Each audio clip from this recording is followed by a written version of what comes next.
আসসালামু আলাইকুম। আশা করি সকলে ভালো আছেন। তো আমরা যারা মাস্টার্স শেষ পর্ব নিয়মিত মেধা তালিকা ভর্তি সংক্রান্ত তথ্য মানে আমরা যারা ভর্তি হব তাদের কিছু জানা দরকার। এটা হচ্ছে 23-24 শিক্ষাবর্ষ। যদিও আমাদের যারা আমরা প্লে করেছি তাদের 22-23-এ ভর্তি হওয়ার কথা ছিল। ভাগ্য খারাপ থাকার কারণে জাতীয় বিশ্ববিদ্যালয়ের রেজিস্ট্রের কারণে আমাদের 23-24-এ ভর্তি। যাই হোক, আমি এটা নিয়ে এর আগে কথা বলেছিলাম। তো মেধা তালিকার ফলাফল প্রকাশের তারিখ 7 এপ্রিল বিকাল 4টায়। তো আমরা যারা যে কলেজে আবেদন করেছি সেখান থেকে চান্স যে পাবো কি না প্রথম মেধা তালিকায়, তো সেটা রেজাল্ট দিয়ে দিবে। আপনারা তখন চেক করে নিন 7 এপ্রিল। অনলাইনে চূড়ান্ত ফর্ম পূরণ ভর্তির সময়সীমা 7 এপ্রিল থেকে 20 এপ্রিল 2026 পর্যন্ত এর মধ্যে ভর্তি হতে হবে। কলেজের প্রয়োজনীয় কাগজপত্র জমা দেন 8 এপ্রিল থেকে 21 এপ্রিল 2026 পর্যন্ত। এখন কী কী কাগজপত্র লাগবে সেটা একটু দেখে নিই। জাতীয় বিশ্ববিদ্যালয় ওয়েবসাইটে পূরণকৃত চূড়ান্ত ফর্ম, মানে আপনারা যে অ্যাপ্লিকেশন ফর্ম রয়েছে সেটা প্রিন্ট দিয়ে আপনারা জমা দিতে হবে। চান্সপ্রাপ্ত কলেজের অনলাইন ভর্তি ফর্ম, যেটা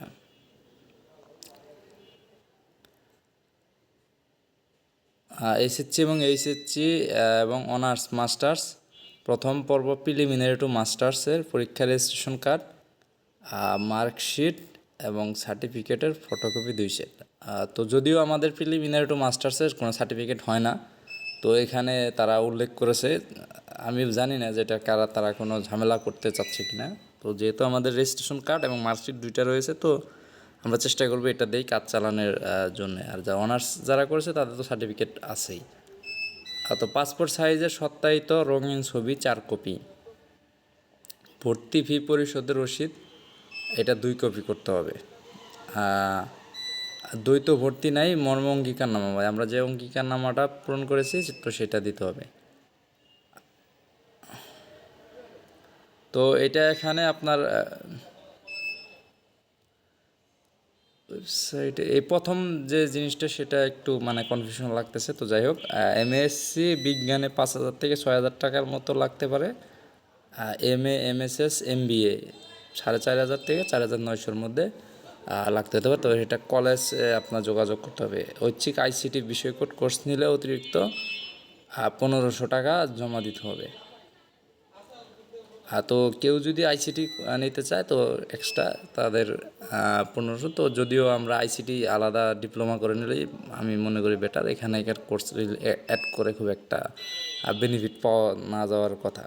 তো ক্লাস শুরু হবে 26 এপ্রিল 2026 থেকে। তো কলেজে কিছু নোটিশ দিবে, তো কলেজের নোটিশটা আমাদের ফলো করতে হবে যা যা যে কলেজ। তো সেই ক্ষেত্রে এখানে কাগজপত্রগুলো মোটামুটি আমাদেরকে সংগ্রহে রাখতে হবে। তো যাই হোক, মোটামুটি আর কি বলবো এই বিষয়ে, মানে খুবই দুঃখ